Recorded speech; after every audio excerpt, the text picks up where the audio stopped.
Hey y'all, it's Rebel Ray, your hostess with the mostest, and you are tuned in to the Pruned Tree Podcast. Listen, it's one of my favorite months because first of all, it's my birthday month. Come on, heart it up, You know hey, it's time to turn up, baby. hey, and it's Pride Month. Come on, y'all, let's go. And being queer and loving it, along with Juneteenth being the freedom of all Black people from the enslavement of the Americas. We want to chop it up, clap it up, and listen, I got a dynamic speaker, executive director, woman, advocate here today, Miss Cymone Reyes. Come on, y'all, heart it up. Thank you for having me. So kind. What a lovely introduction. And it is a pleasure of mine to be here. Thank you for the invitation. Listen, when I called my sister and I said, listen, I got to have you on the podcast. You know how we do it. We tell the truth, we handle business, and we fight for our people. And a lot of times that's hard, especially in this day and age. Most definitely. Yeah. Listen. The times are kind of crazier than they've been. And so we have to fight harder sometimes, I think. Yeah. And speak louder. Listen. And I don't want you being shy tonight. Never. Listen, like I told you before we started, honey, I'm a work in progress. So play with me. Don't pray. Pray with me. Don't play with me. Don't play with me. Because you can catch these hands about as quick as you can catch prayer. But you know I'm reformed, so I handed my life over to the Lord. Hand it to the Lord. Try Jesus. Yes, don't try me. He is way more forgiving than I could ever be. Because I throw hands. Shout out. Listen, I'm excited to have you. I had to put my little pride swag. I didn't have a lot. But you like my little flags and stuff? In here. It was very welcoming as soon as I walked in. So. Oh, I'm about to be welcoming. And I also was thinking about you because you're the queen. And I put this together for you because I know purple is your favorite. Thank you. And you know I love you. I appreciate it. And I actually made that arrangement myself. Yes. Is it gonna be? It's gonna be in your way here. Okay. Here, you got it. Okay. So you know, purple is Cymone's favorite color. Yes. Why is it your favorite color? I don't know, honestly. I've loved it since I was a kid. I always gravitated to it. My mom used to say I probably was some type of royalty in my past because of the color and because of the way I carried myself as a kid. So I don't know, honestly. Like the ancestors pull me to that color. I'll say that. I love it. And it's all in your office. Yeah. So tell us about your office at Central. Well, before we go to that, because you know my ADHD just be running off.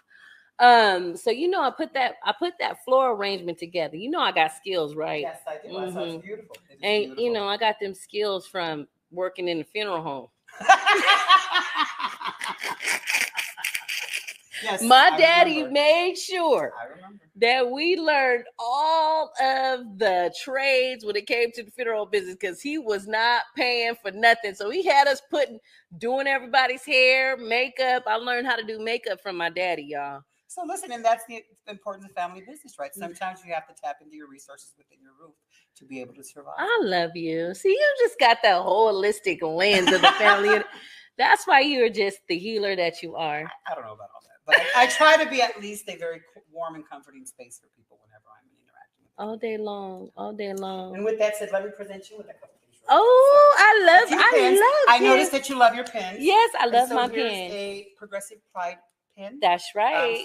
So tell us about the Progressive Pride pen. So the Progressive Pride flag is a pride flag that came into play, I want to say probably about 5 to 6 years ago. And it kind of took place with the original pride flag, which is up here above your head. Okay.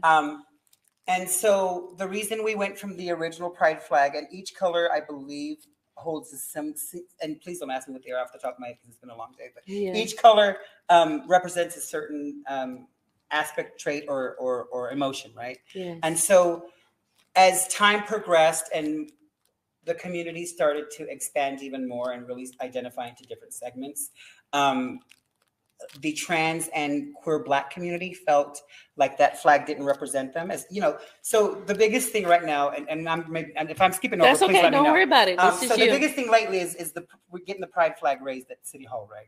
And the one thing they tell us is that the American flag stands for everyone in this country. And so that's kind of the same premise they would say about that. And though we do believe that the American flag stands for everyone in this country, we also understand that marginalized people were never given that same right or respect. And so when the community felt that Pride was too corporate, and that corporations were kind of taking over the whole Pride event, and it was very cis white men leading. The trans community and the community of color said they didn't, or we expressed we didn't feel included in that flag. And so in this flag here, if you notice, it has the black and brown stripe and the blue and pink stripe. Yeah. So those are the queer color flag. The queer people, I'm stumbling, excuse me, it's been a long day. That is the queer individuals' colors from their flag, as is the trans individuals' colors. Right, I saw the trans. It got incorporated into the flag so it could be more inclusive. And I know our trans movement, and we're going to get into that because you have been our trans advocate here for this area for a very long time.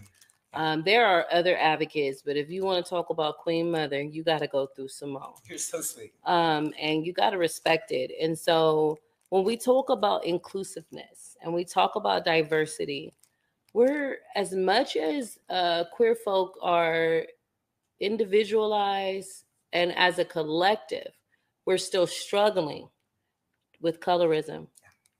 Yeah. Talk about that. Why? And it's always... So I don't understand why, especially in our community, the queer community itself tends to still hold on. Well, I mean, let's talk about it. It starts with the patriarchy, right? It's the cis, and I'm not here to bash anyone, but it really is that whole cis white mentality that we rule and preside over everything. Wherein comes the white savior complex when you have these white leading organizations or white individuals that come in and say, I'm going to help you, my brother and sister, because I am white and I have that privilege. And sometimes they don't do it as an ally, but they do it more for their own reputation gain, and the way people see them, right? So that they come off as the savior. So it's important for us as leaders. I was always asked to whiten my leadership in the past. Yes. And so I vowed to never do that again, because I felt that it impacted me as a leader. You and I have had many conversations about this outside of this. But it's important that we as leaders, community of color and leaders of color, resist that. Because at the end of the day, our community, yes, there are many obstacles for many people in the communities, right? And we, whether we are white and affluent to Black and poor, brown and poor. But we as marginalized communities feel the brunt of it, carry the weight of it, and receive the less of the resources because of it. And as women, we usually carry it. Yeah. And let's not even add the layer of the women of color leading and carrying the family when our parents, our fathers, our brothers, and our siblings are being hauled away in this prison pipeline. We're going to talk about that too. Listen, there's so many intersecting layers that we can go over. Do y'all see how when you get to dialogue with somebody that's just super woke and get it? I mean, off of this one button. Give me my other button. There's more. I'm ready. And so this one, it says, "You are safe with me." This is what we wear for our LGBT youth. I'm going to put this one on now. Know that you are a safe place and a safe person that they can turn to if they're being bullied, if they're being targeted, or if they just need someone that they can speak freely to. Okay, and so we can have these buttons and we can visit you to try to get some more of these buttons. And anytime we have clinicians that come through our space and work through our space, individuals that come and train through us, especially those that are dealing with youth and young individuals, we give them these pins so that they can carry and wear with them all day long. I love it. Yeah. And then there's one more pin. So I'm old school. I got my start in 1992 at the San Joaquin AIDS Foundation. And so where AIDS is where my heart first fell in love with the LGBTQ plus community. And so I still wear an age ribbon, just to represent our siblings that we have lost. Mine's a little blinged out, as is yours. Because you got to have a little bling. We're divas. You have to have it. Thank you. At the end of the day, we can't forget. I don't forget where I got my start. And I always kind of carry that with me most of the time in my heart and in my wallet. But especially during Pride Month and World AIDS Day and those LGBT History Month, I tend to try to wear my, because we're remembering those ancestors. Of course. And I'm gonna just say it. because y'all don't want to hear me say it, but we can get into it later. AIDS, like a lot of these pandemics, was deliberate. Yeah, I listen. I agree. I think that this was something that could have easily been, it's just like COVID. If the right information would have got out at the start of this, it wouldn't have been as devastating, as catastrophic as it's been. We talked right before we started the podcast. I turned 50 this year. Yes. I have many siblings that I grew up with, went to school with, that did not make that age because they were victims of the HIV/AIDS crisis. And I remember that. I remember that. And I remember public health and their wellness campaigns and going out trying to support our Black and brown marginalized individuals, getting the information out there, getting people preventative testing. But it was a lot of stigma. Yeah. You couldn't just go and say, hey, this is what's going on with me. And our first time we started seeing a lot of the AIDS that was happening and the diagnosing that was happening, it was also the crack epidemic we was dealing with. Come on now. Government created. Right. And that just came out a couple years back that was government created. A lot of people still don't believe that because of the implicit bias that they have with Black people and brown people who actually used. But you put drugs in a system where you're super traumatized, first of all. You feel despair. And then you deal with it in a way where you take the drugs to just cope. And we see that self-coping mechanism happening even today with the opioid crisis that's happening. Most definitely. We see these repetitive patterns. And it all comes down to, I don't want to say it all comes down to, that's not the right words to say. But a lot of these issues are just from the lack of love, support, or care, right? Whether it's ones for themselves, people for their family members. Once we see substance use come into play, we tend to turn our backs on our supposed loved ones, especially if we see it's in excess. And instead of trying to help, yes, tough love is important in these situations, but to totally disassociate from those people that we care and love for just because they are struggling with substance use, to me, I find it hard to struggle with. I have friends that currently are in the depths of substance use, and I will still take their calls, meet them wherever they need to be met, to bring them safer supplies that if they insist on using, at least they're using safely. Provide them with Narcan and fentanyl test strips, xylazine test strips, and being able to just make sure we meet them where they're at, right? That's the kind of the key for harm reduction, is meeting people where they're at and not setting barriers for them so that they can actually receive any type of assistance to help improve their situation. So I love how you broke down harm reduction. A lot of people don't understand that. A lot of conservative individuals who have a mentality of drugs or no drugs. I have no in between with that. You want to use because you want to use. And I hear these things all the time. Before you jump into that, I want you to get into the work that you've been doing over the years. Bring us up to this point in time. It's been 30 plus years for this queen, right? I want to bring it back a little bit about your journey. Okay. When did you first feel that you were gay? When did you first feel the need to transition? Let's talk about that. So my story is interesting. Growing up, I was always very gender fluid. We're about the same generation, right? In the early 90s, on SNL, there was this character by the name of Pat. Do you remember the character? So I always jokingly say, because I grew up around that same time that Pat was a character, and I was in high school. So 91, 92, I would always jokingly tell people that I am the Pat of my friend group because no one could really tell my gender. Interesting. And so I always kind of rode that gender, what we would call now gender neutral aspect of my life until, honestly, 93, 94. I started, so my journey into nonprofit or into the LGBT community and advocacy started one day. I was just out of, I want to say it was probably Thanksgiving break, just after around my birthday. And I was bored. I was out of college. We were on break, so we were spending time with family. And I'm not the type of person back then, especially now. I will take 2 days off at home and vegetate and do nothing. But back then, I couldn't sit still.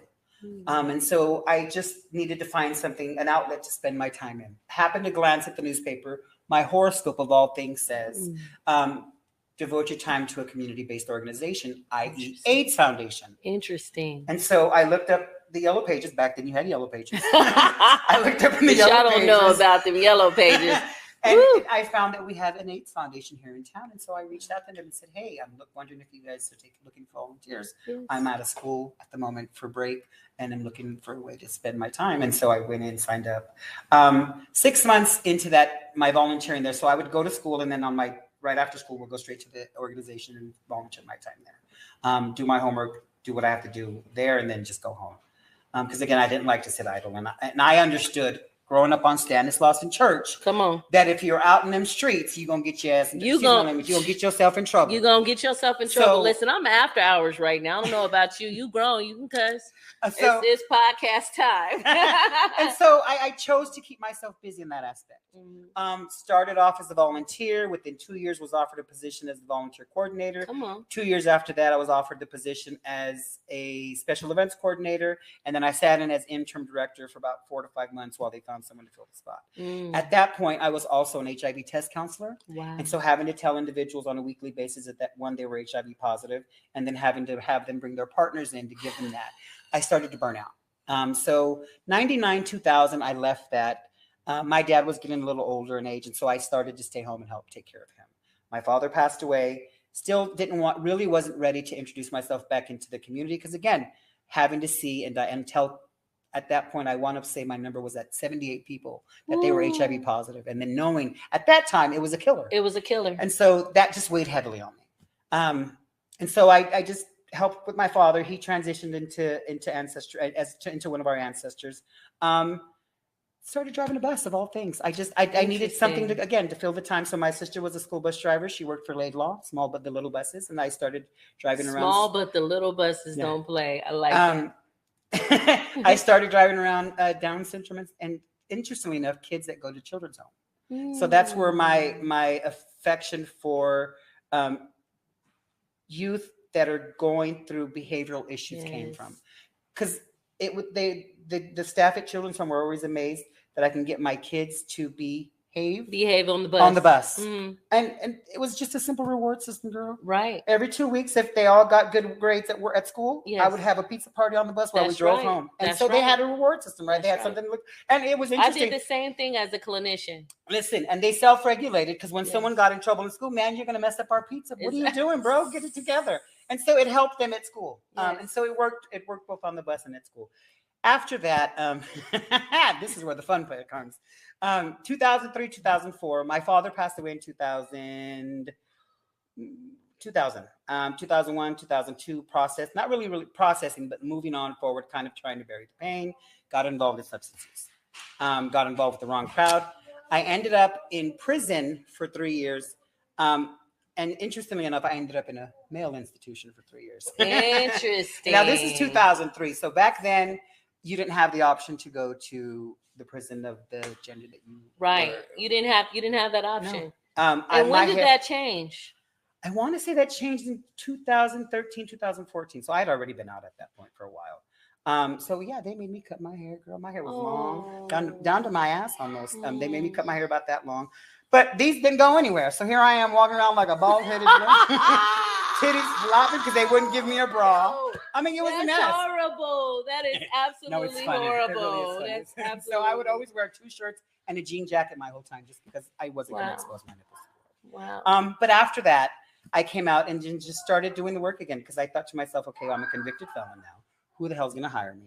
And so I started doing the work that I've always done, outreach. I would go out to the girls right here behind Smart and find them up and down Sierra Nevada and do what I did best. And when you talk about the girls, we talking about you have always been an advocate for women who had to engage in sex work. Yes, always. And it didn't matter if they were straight or transgendered women. To me, just the girls in general I was always out there treating the girls, giving them safe sex kits, providing them with resources. I even took a couple of off the street, housed them, and then put them into treatment because that's what they wanted.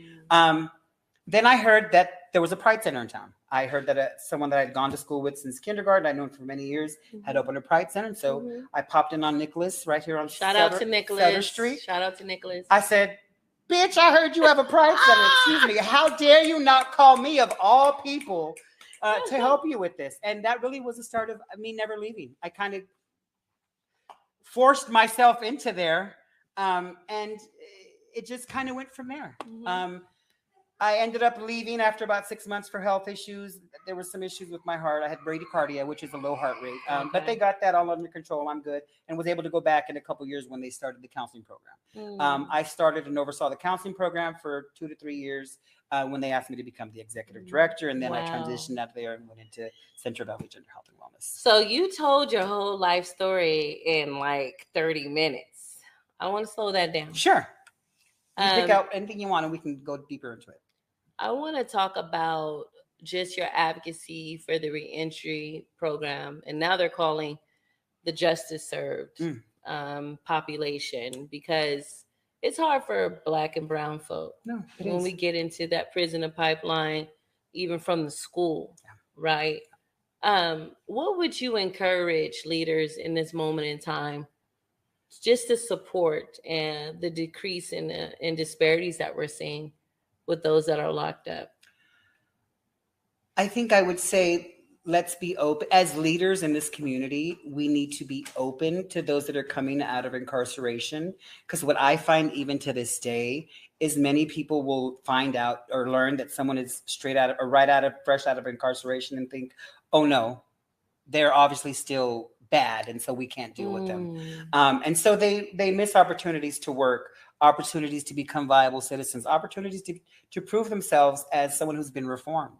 And when we shut those doors on individuals, I was blessed that I had developed relationships prior to my incarceration and established real deep roots for myself in the community. And so when I faced my challenges, I will say I did have some notable individuals from the community at the time speak up on my behalf and speak out for me.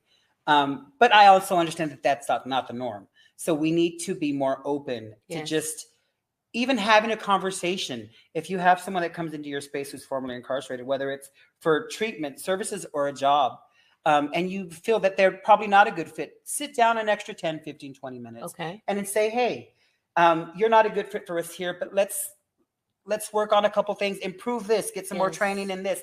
Direct them into how to better present themselves and be better prepared for the next time around. I appreciate that. As an advocate and someone oftentimes where people come to me about resources, it is really hard for our formerly incarcerated to get reoriented back into what we consider society out here, outside of those locked doors.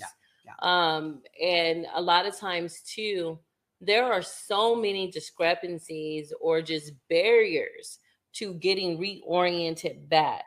And, I think we need to also uplift those businesses that support helping our individuals that come out of the system. Most definitely. And, the disparities that we know there's unfair treatment. We know there's stacked charges. We know there are longer prison sentences for our Black and brown individuals. And I'm going to keep saying that. Y'all have to remember, I'm a social worker. So whether you don't like to hear me, or whether you don't like to hear me say those things, or whether your fragility is intact today, we still going to speak truth. Because the statistics show it. We can't deny it. All these enhancements that they now have and that they put on our siblings that are currently going through the system were intentionally created to incarcerate brown and Black people longer, period. When you throw a 10-year minimum gun charge for someone, whether it's a BB gun, a pellet gun, or a real gun, what are you telling that person? Your life doesn't matter to us because of whatever. But more specifically, what races and what demographics are the ones that are most to be with those charges and those weapons? Right? Exactly. Our siblings, our brown and Black siblings, have to, sometimes they just need to find a way to feel safe and defend themselves, whether it's with a gun or with a knife, not because they're involved in anything too nefarious, right? But because of the mentality of let's say the patriarchy. We have a history of being abused, not only by society itself, Yes. but those that are supposed to protect and serve us, right? Yes. Those that are supposed to be leaders within our community. Those people that are supposed to fight for us end up fighting against us. And so we're protecting ourselves from the government. We're protecting ourselves from corrupt police officials. Yes. We're protecting ourselves from the racist on the street or the prejudiced individual on the street because of however they were raised and instilled in their mind that Right. we are not human. It's a lot of fear Yeah, around that. yeah. And so all of that intersects. And so they feel that that is the safest way to keep themselves. Unfortunately. So what do we need to do? We need to change the environment. We need to stop treating each other as if we are better and or worse than that, right? I've always believed in treating everyone the same, whether it's you here in this office or whether it's an unhoused individual that walks in through my doors. I'm going to treat everyone as if you are a citizen of this country, as a human being. We are human. Exactly. We're human first. And as a member of society who deserves the respect that everyone does. And we deserve respect. We deserve dignity. I want to talk about even your journey as an advocate and where you're at now. Wow. For the young advocates that are coming up, we saw and had our foundations with the civil rights movement. When you think about Marsha, what do you think about? What brings you to the point of when we held up Stonewall and that movement was so significant to society's belief systems on equality? Most definitely. Can you give us a little history lesson on that? So the Stonewall riots were kicked off, I want to believe I want to say it's 1968. I could be off by a year or two. But it was June 28th, which is Stonewall Day. It was kicked off that night because officials, not only in San Francisco, so let's go back a couple of years, prior to the Stonewall riots, in San Francisco in 1953-54, at the Gene Compton cafeterias, the girls had rioted there. So if you look up the Gene Compton cafeteria riots, the trans and queer community in San Francisco were so tired of the police coming in and abusing them just because they were gay and in their own space, right? So they were there just to have food and they were being harassed, beaten, dragged, humiliated just for simply being. So fast forward to 2 years later, June 28th in Stonewall, New York. Again, the police officers had a history of coming in there and just harassing individuals, beating them, arresting them for no reason other than existing as individuals, as queer individuals. And so the queer, or I should say the trans Black and brown women, and let me say that again, the queer Black and brown women stood up and started throwing bricks. Were the first two, a Black woman, Miss Marsha P. Johnson, and Miss Sylvia Rivera were the first two individuals to toss bricks at the police officer that kicked off our modern civil rights movement. And so when you say, what do I think of when you say Marsha P. Johnson? I think of an icon. I think of a civil rights leader of the queen of our movement, if you will, or the queens of our movement, both of them, because they worked collectively, and up until both of their passing, they made it, they always made it a point to share the fact that they both were there to start off these riots and get things going. So I find it interesting. That's that sacred rage. Yes, of course, and that is our ancestors saying enough is enough, right? Working enough through us.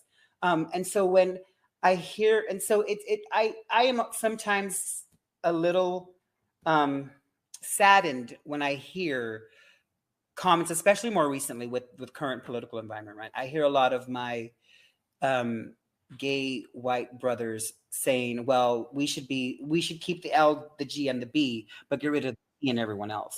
That's crazy to me. They wouldn't be here if it weren't for the T. Come on. You would still be in closets hiding. Come on. You would still be arrested and dragged and beaten. Yes. Even if you were white. Exactly. And not believe. Yeah, most definitely. So, I mean, you can go on and sit there and say, we can move on. We need to be without the T because they're crazy or whatever you want to say about us. But if it weren't for the T, this movement would have not moved forward. If it weren't for the T's community of color, this movement wouldn't have moved the way it moved. I think about one of the most iconic comedians, and he's controversial when it comes to the trans community. Yeah. But he told it like it was in one of his specials, and he said, looking at the LGBTQ, what did he call he and people are so sensitive nowadays, and I'm not trying to be sensitive, But he said, what did he say? The alphabet family. What did he say? What is he called? The alphabet mafia. The alphabet mafia.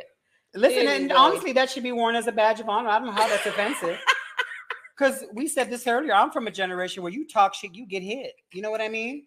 So I wear it proudly. Ooh, I learned to laugh at just everyone's personality. But when he had some truth, as much as you don't want to acknowledge it, he had some truth about how our trans community was the ones that was left out in the car, and they were the redheaded stepchildren. Yeah. And that's how we're treated. No, interestingly enough, even to this day, I can step into a place where I am the only trans individual and mostly gay, especially gay men. Yes. And I find myself always kind of standing off, which I'm okay with. Listen, I stand and I shine alone, right? Come on. I'm okay with that. Don't cover your life. I've never needed a group or a collective to help me feel comfortable to say. So I've always, this thing. If I'm not invited to the table, I'll create a table. I create tables all day long. Let's go. So that, but it's interesting that they still try to become very cliquey. Yeah. And every now and then I'll get a message from someone that would say, I'm so sorry that doesn't bother me. Yeah. I still eat, I still move, and I still keep doing what I'm doing. But when you're working on your healing, and that's what the Pruned Tree is about. It's about the stories of significant movers like yourself, but it's also talking about the process of the healing and how we get there. Wow. And I notice even within our queer community, right? There's a lot of trauma bonding, a lot of unhealed things, a lot of things that you don't want to talk about in any type of family system. And it doesn't allow for the entire family to be free. There's so much colorism. There's so much ism and ageism and everything else in these levels of what you think is just one big old subgroup. And there are so many differentiations in there. How do you help the young people and guide the young people as an advocate when all of that is still occurring in the LGBT community? We kind of like lost sight. We lost sight. Yeah, we did. And so I think one of the biggest issues is this younger generation tends to be very sensitive. And it's understandable, right? One, because they never really had to fight for much. So they never had to really deal with that, right? I mean, this generation never would have to deal with someone walking past them and saying, "You fucking faggot." Right. You know what I mean? Right. Driving by a bar, shooting paintball guns at us, screaming fucking queers. They will never have to experience that. So then when they hear things that they consider offensive and react, I think what our younger generation would be ideal to help them even better is not to be so sensitive, not to wear our hearts on our sleeves. I'm from a generation where, we are the first generation of latchkey kids. Our parents had to work and we had to live. Latchkey kids. We were out in the streets until the sun went down. When the sun went down and them lamps came on them street lights came on, you got to get home, because if your mama's calling for you, that was the rule. Yeah. And so we watched out for everybody too. And that's the thing, is we were an actual community. And so I think because our parents were hard on us. Let's admit, our parents were hard on us. They was either baby boomers or from Gen X. Most definitely. Oh my goodness. And so when we experienced what we experienced with our parents, I think we made, and I say this is a mistake. We made the mistake of letting our children kind of run free. Oh. Not really having to. I know I do it. Of having to account for their mistakes. I know I do it. Because I was beat when I was growing. Well, me too. Listen, I wouldn't be too often. I was like, I'm going to try this gentle parenting. My kids be like, you try that gentle parenting if you want to. No. But some of that was traumatic growing up. Yeah, of course. Right? Because the way they were reared. And so we tried not to kind of drop that on our kids. Right. And I think because we were intentional about not creating trauma for them. Right. We opened them up to be more sensitive and hurt. Right. Sensitive and hurt and spoiled. Yes. Let's just talk about it. Let's talk about that for a second. Because, for us, our parents were the first ones to bully us. Right. Girl, you wearing that out? Miss Thing. You look like. You know what I'm saying? But told us the truth. Told us the truth, though. And we chose not to do that with our kids. And so now they're very sensitive. I remember that. Funny story. Shout out to Sister Thompson. I'm thinking I'm super cute with my little mini skirt on. You know what I'm saying? I got long legs. I'm cute though. I was cute. She was like, "Where you going and how much we paying?" What? And then had the nerve to put the mini skirt on, tie her shirt up, and put them 7-inch heels on. Because I wore them big old heels. I didn't care. I was 6'4" with them on, and try to tell me about myself. Got to walking and switching like I do. She said, "You're just bow-legged and pigeon-toed." I had to go sit down somewhere. But it saved me because what people perceive you to be is not actually what you trying to be perceived to be. And I think our parents being that way with us, it allowed us to develop thick skin, right? And so we are able to take the attacks that the younger generations really aren't. They're not equipped to do that. And a lot of that falls on us as parents, as people that help raise them, in trying to shelter them and protect them from the traumas that we experienced. So how do we grow the new advocates? Because I'm like, we're going to be the young elders in a minute here. Girl, I'm already the young elder in my family. Yeah, right? Oh, yeah, no, really. My generation is really the elder generation in my family because all our elders are gone. But I think what we have to do, honestly, is be a kinder, gentler version of our parents and not as soft as we were. Okay. Because at the end of the day, so I'll give you a good example. My godson is, I always have my kids with me, right, in the office, especially after school. So my godson decided he didn't want to put a seatbelt on. I'd asked him 5 times and lied to me about not having a seatbelt on, right? And so finally I hit a bump and I saw his little butt fly. And so I get on him and and I will be very honest. I paddled that little butt of his. I asked him, "How many times did I ask you about your seatbelt?" He said 5 times. Like 1, 2, 3, 4, 5. He was more upset that I took his phone than I paddled his butt, right?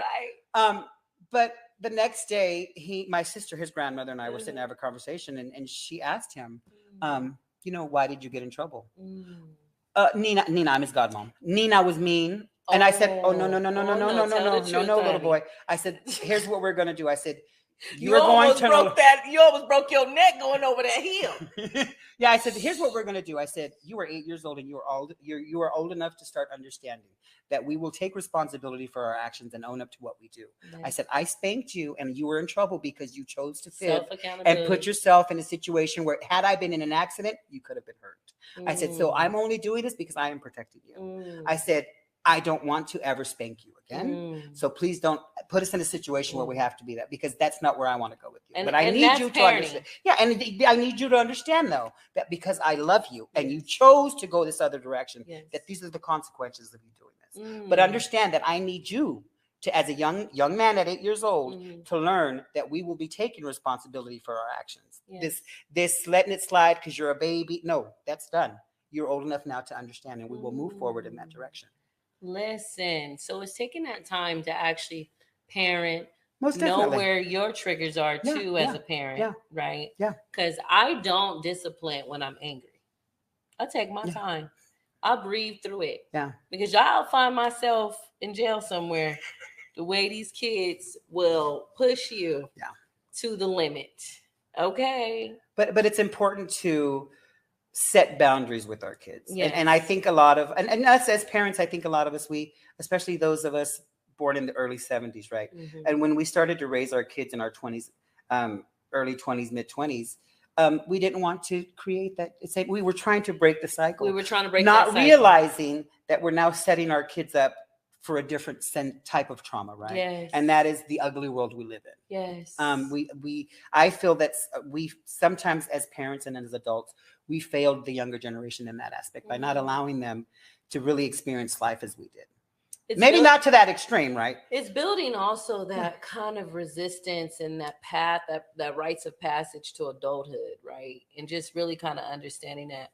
I will say, though, the level of bullying that's happening in our schools, I think it's on a whole nother level. We never had Instagram, Facebook, where somebody could just lay your business out or take a picture and just bag on you forever, and it's in internet space forever. That's a whole nother level. Listen, thank God the internet wasn't around when I was young. I mean, I don't believe in cancel culture, and they probably couldn't cancel me if they tried. But Right. they would have tried a couple times. Oh sure. my goodness. I'm sure. But so they're up against a lot more other things. And I think that's why we need to have more resources. We need to be around more trusted and safe adults, create safe spaces. And that's how you advocate, and that's how you teach them to be advocates, right? You create these spaces for them and teach them and empower them to use their voice, to mobilize in community, and to mobilize in numbers. Wow. So I want to jump to another subject. First of all, we got to take pause because I didn't bring my church lady hat, but we're going to go now to our segment of our church lady announcements. Okay, so you got something popping off for San Joaquin and Stockton. I want you to let me know about that and let our audience know exactly where they can find the information and if they want to come, table, volunteer. Most definitely. So we have Stockton Pride is finally coming back to downtown Stockton. This is, I believe, our 13th year, but because of COVID, things slowed down a little bit. Yeah. And then 1 year we moved out to the Stockton Ballroom. We are now coming back to downtown Stockton. We're going to be on June 22nd at MLK Plaza right here in front of the library and the City Hall. It'll be from 11 to 6 p.m. You can go to stocktonpride.org if you want to sign up as a vendor, a sponsor, or just volunteer. Shay, yeah. I appreciate I appreciate you for giving me the opportunity. And, we have to push space for all people. It's important. And I know you advocated as well on getting that flag up this year. Yes. So we reached out to City Councilman Dan Wright's office for City Hall and requested the Pride flag be put on the agenda. And so we went before City Council on the 14th of May, requested the Pride flag. And honestly, I was surprised. I told my team, we're probably going to go in here and have to come back a couple more times like we did last year. But a couple of the city councilmen, Councilman Blower and Councilwoman Padilla flipped their vote from last year. And so other than Mayor Lincoln, and they caught the light and understood the assignment. I'm glad. Mayor Lincoln, it passed. And so we will be raising the flag. I believe it's on the 25th, and it'll stay up for a week leading into Stonewall Day. So come on, Ashe. Now, also through this, but real quick, so I can share with the community. Also through this, because we have been going every year for the last 6 years, with the exception of 2020 because of COVID, to advocate for the Pride flag. The council itself made the recommendation that it be something that's done automatically in the city. Moving forward, and so we'll be writing the language for that, so that we no longer have to go and advocate for that flag to be I love that, and we have to cultivate acceptance in our communities. It's important. Yeah, it's important. And I appreciate you for sharing that information. And please visit Central Valley Health and Wellness and look them up. They're on Facebook, Instagram. They're on the websites. You can go to our webpage. It's real easy, cvghw.org. Thank you. You're welcome. And so next we have our June 9th, which will be Sunday. We have two major events that's happening. We have another community hike aimed at youth mental wellness and supporting. We're going to be going up there to Arbin, and we're going to be coming together to support that hike. And that's going to be presented with Shaw for Community. And so they'll be meeting again at Shaw Bar at 6 a.m. as a meetup. And the hike will meet promptly at 8:30 a.m. You can visit at 209 Hikes on Facebook to get more information and let them know that Rebel Ray sent you. We also have on June 9th with Reinvent South Stockton Coalition and Sangri Car Club in Van Bursker, where they'll be having their car club and their backpack giveaway, along with a handball championship tournament that they'll be doing to create that space. And I know Reinvent is really taking on, committing to those community individuals, because they've been advocating for our handballs and creating space for our courts. As you know, our parks activation in all of our disparities are now, our new park score came out. It was 85 percentile out of 100 in the worst kept parks. Yeah. And we're not really keeping our parks up in San Joaquin and in Stockton. So we're really concerned about that because it's really showing the disenfranchisement of certain parks in certain areas in the city. So again, remember, it's going to be at Van Busker Park. That's located at the Van Busker Community Center on the south side in our Conway area residential homes. And so we're going to just be out there. We're going to be vibing. It's going to be some old school lowriders. We're going to have our hats on and our shades, and we're just going to connect in the best way. So we're hoping that everyone can come out to those events. Now, I heard we have somebody backstage, and I want to know who that guest is. I'm not sure. Who is it? Who is it? Let me see. Well, let's bring them on. Let's bring our first guest on. Lord, it makes me nervous. It makes you nervous. Okay, let's see if the guest is still with us. They've been back for a minute. No, it's probably me. Sounds like Teddy. Hi, Teddy. Is that you? Oh, my phone. Oh. Well, Teddy, are you together? Because we can give you some time. I need some time. Okay, Teddy, we're going to get back to you. You hang in there. Okay, we have one more. Let's see. We're going to switch them out. And let's see who's back here from Miss Cymone. All right, who's our next guest? Oh, I guess that's me. Hello. Hi, me. Introduce yourself. Okay. I'm Isaiah. Longtime fan. Sounds like Isaiah. Of the Is that Yep. Isaiah Merriweather? Hi, Yes, Isaiah. Is that you? Okay, yeah, you're breaking up a little bit. Yeah, you're breaking up a little bit. We're trying to hear you.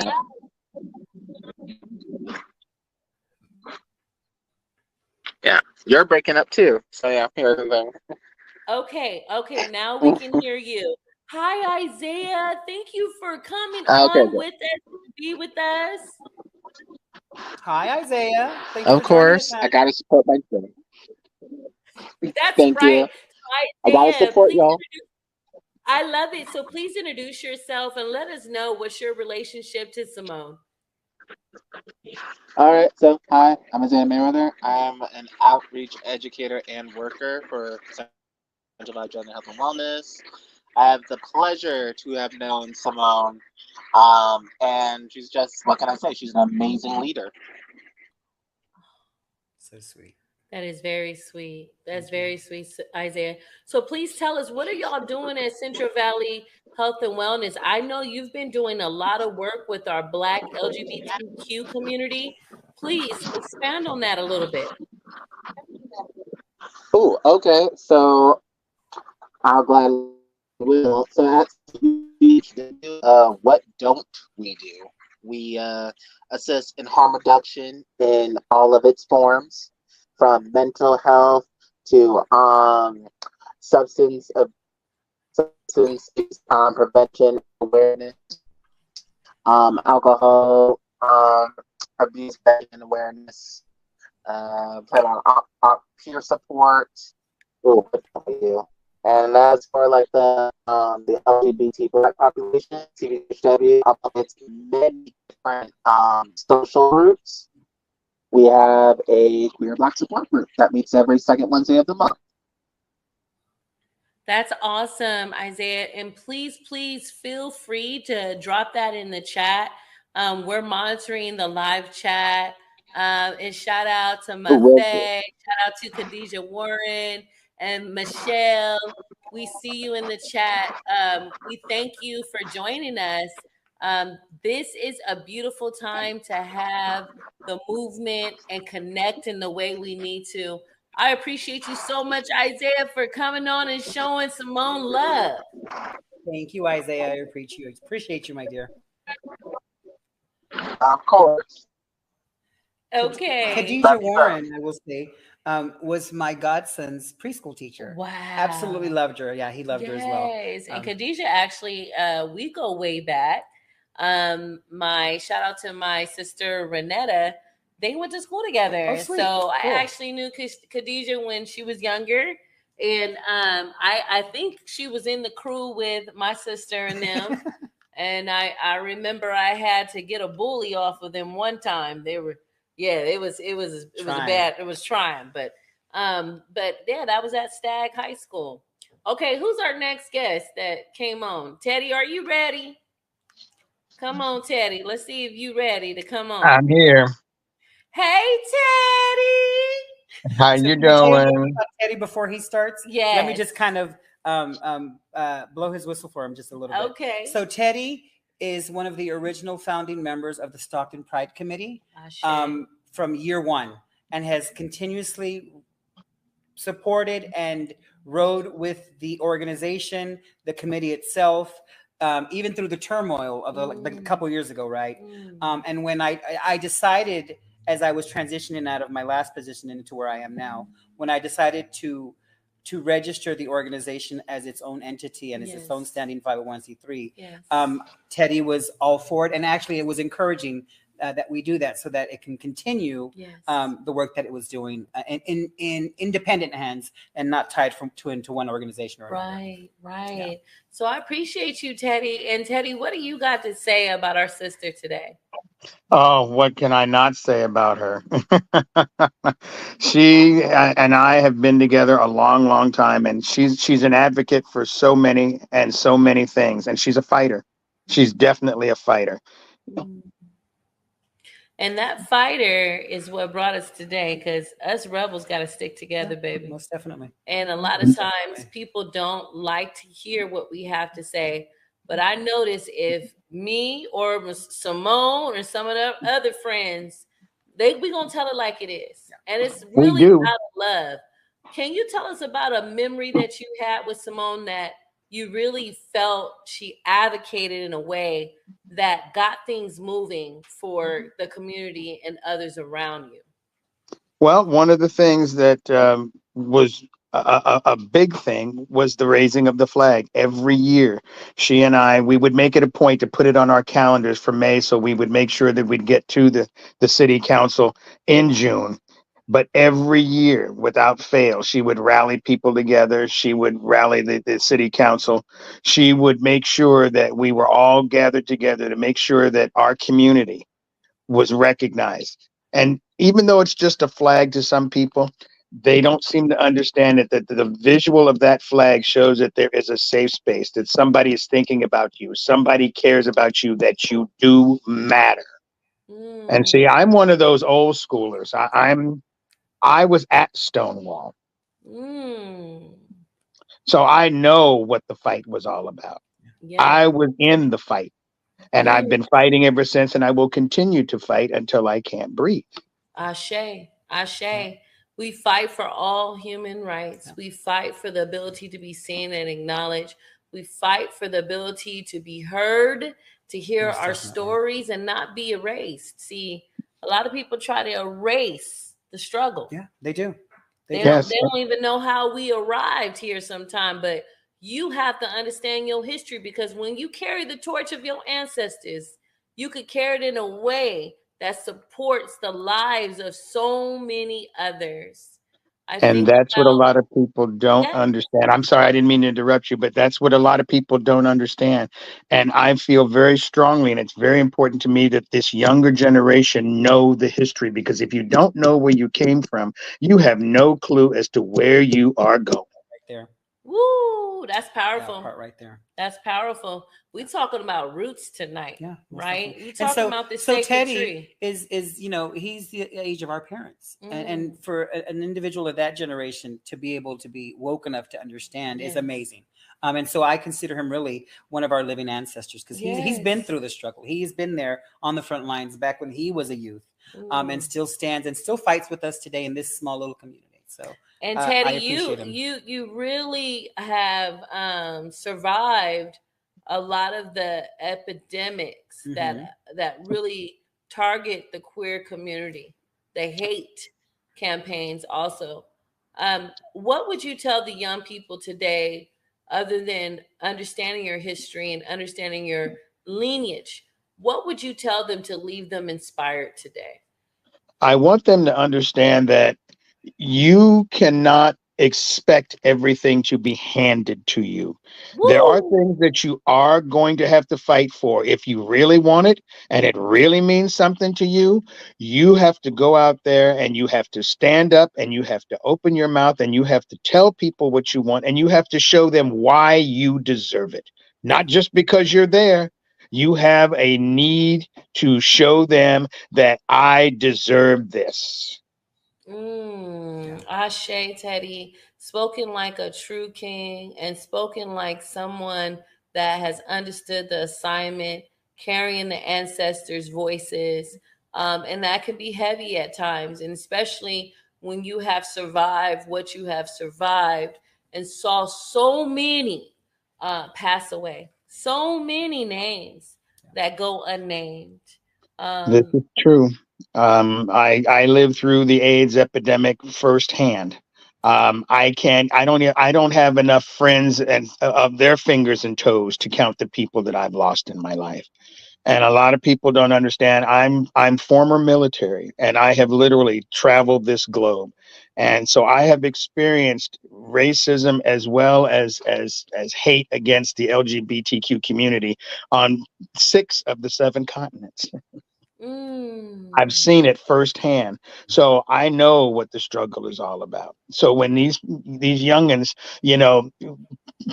poke out their lips and throw their arms across their chest and whine and complain about simple little things, they have no clue that if it wasn't for so many who have literally given their all, given their lives, given the ultimate sacrifice so that they could stand there and stomp their foot and whine and complain about they don't have a phone. Educate, Teddy. You better educate. Ooh, Teddy dropping gems, darts. Y'all better Duck and dive. You better duck and dive, because Teddy is not playing. You didn't came with it, Teddy.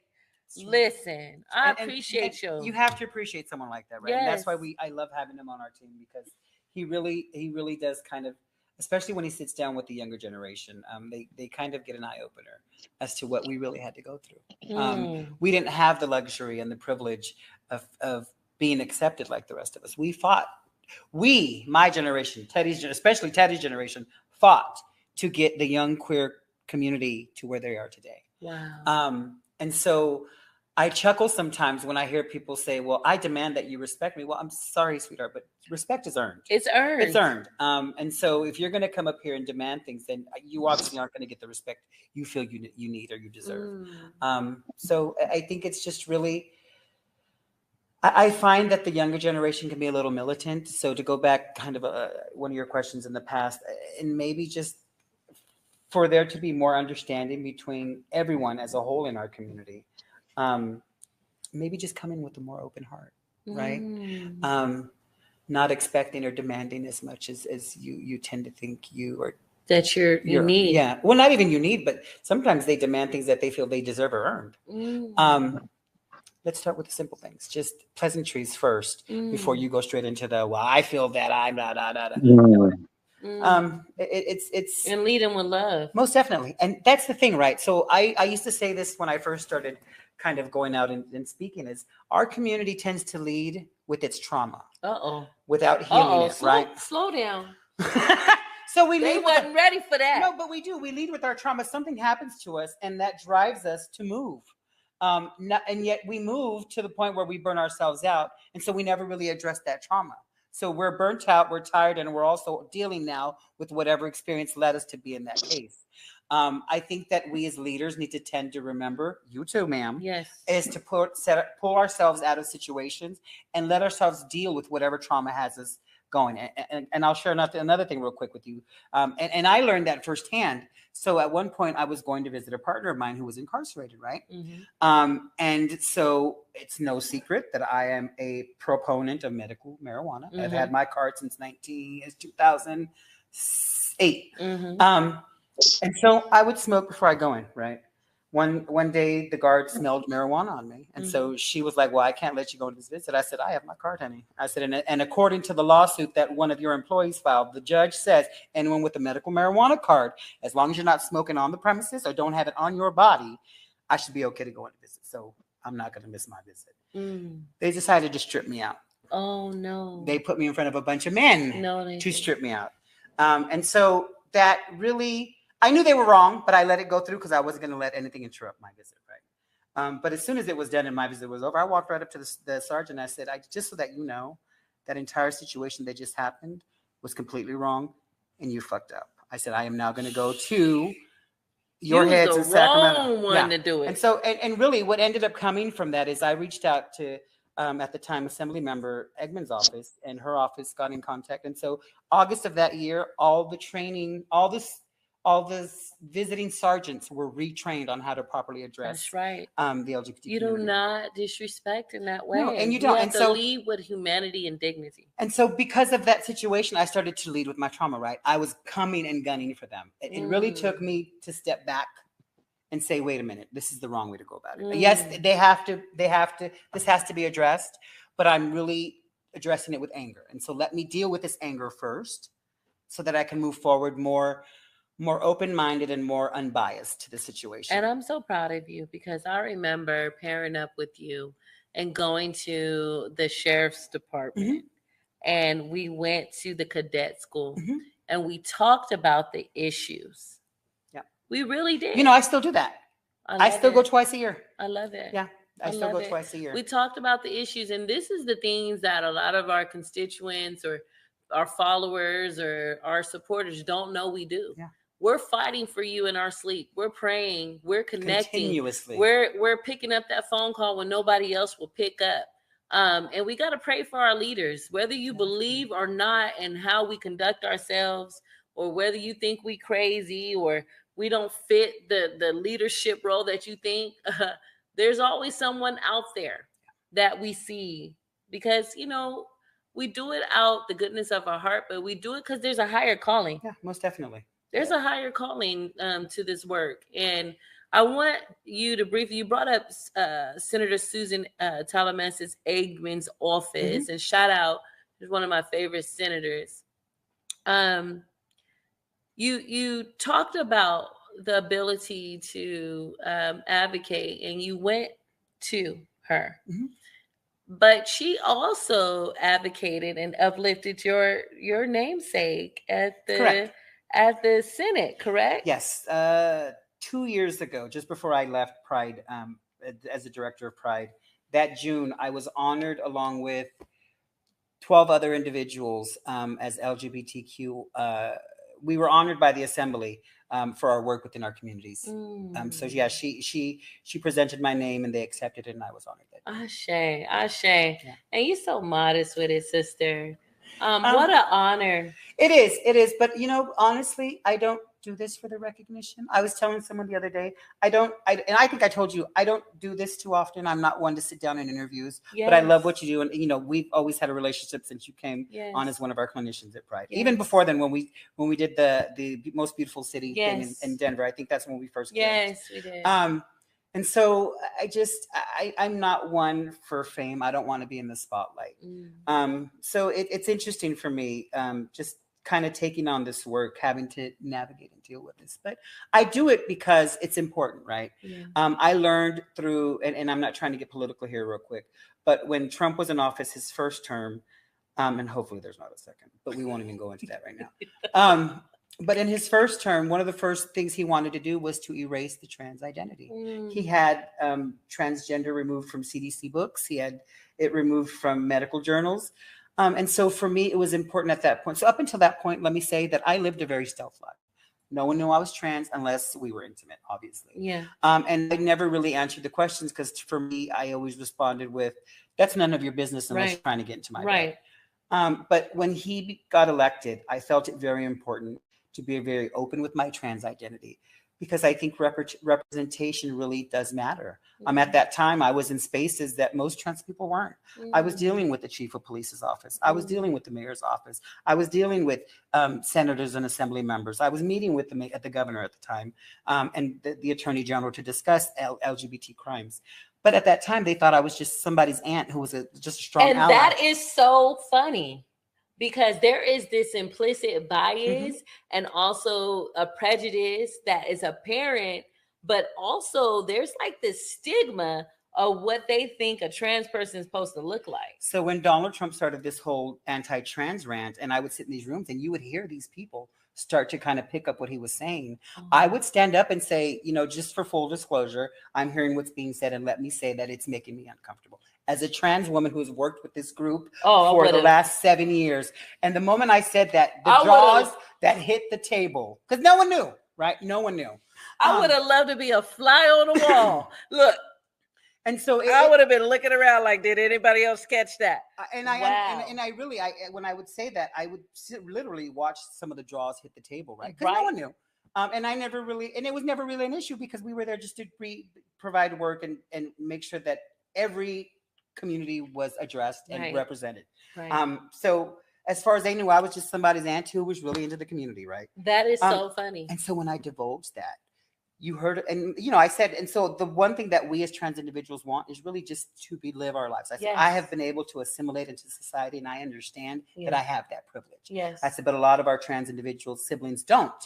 And so I feel it now important because of what's going on politically to out myself to you all. I said, and I'm putting in myself in a situation where I don't know if I'll be safe, but it's important to me so that you guys understand that as a trans individual, we're everywhere. You will never know where we're going to be. We don't even know. We're everywhere. We're everywhere. We don't die. So we multiply. I say this in some of our presentations.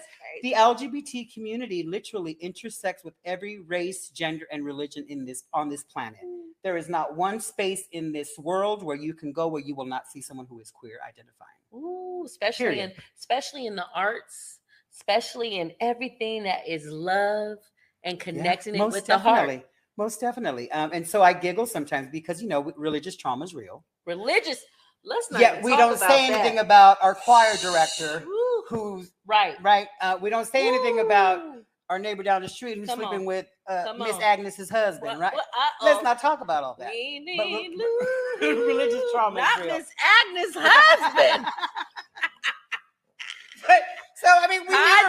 Hide your kids, hide your husband. Look, Miss Agnes is coming. Yeah, you're right.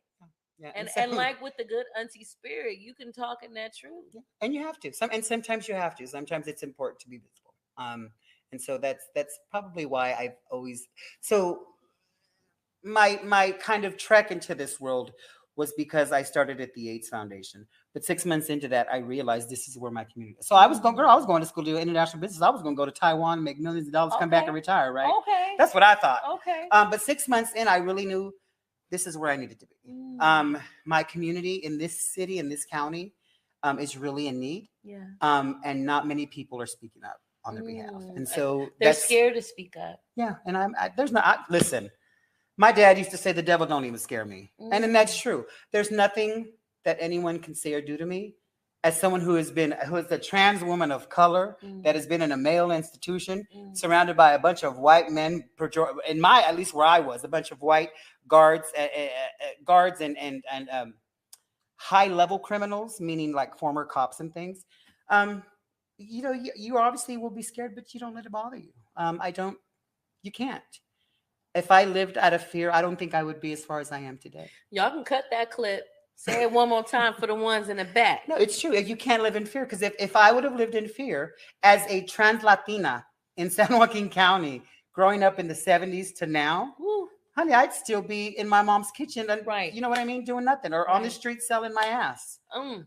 But not that. But here's the thing, and now here's the important way to kind of close out this entire conversation, right? Right. I was blessed enough to have an affirming, loving family. Yes. My mother and my father never shunned me, nor did they turn their back on me. My Sure. father told me, as long as you go to school, I will pay for your education. Mm-hmm. But it's important for me that you get your education because you can be better than I ever was in this life. Come on. My mother supporting me as her crazy young child, walking around in ball gowns and wigs, looking like a Jewish prostitute walking the streets of New York.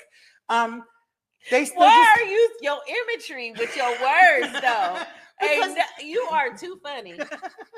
That's what we looked like back then. I mean, girl, we had jewelry this big, necklaces out to. You saw the picture I sent you, Miss Kate. Yes. Hair out to there, nails out to there. We gave them girls on Jersey Shore a run for their money, and more makeup than God Himself wears sometimes, I'm sure. No, but seriously, because my parents and my family were so accepting and affirming, and continue to pour love into me.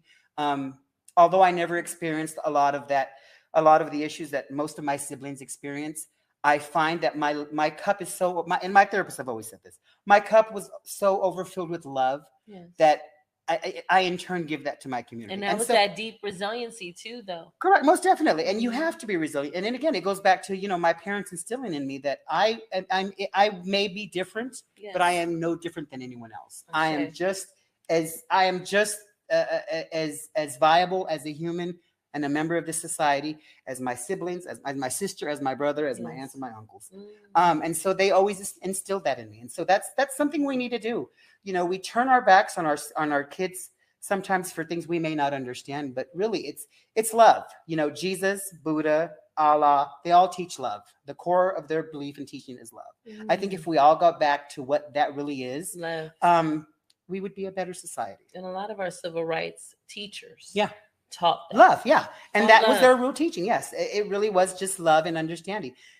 It doesn't cost or hurt to be compassionate and understanding. It really doesn't. A hello doesn't cost me a thing. So whether I know you like me or not, I'm still going to say hello to you. Okay. Whether you choose to respond, that's up to you. And that's that higher consciousness for me anyway, because you can be on that low vibrational plane, but I choose not to be there. Don't get me wrong, I can go there. If you're dragging me there, we'll go there. But I will start with that higher conscience and try to be. You see this sage right here?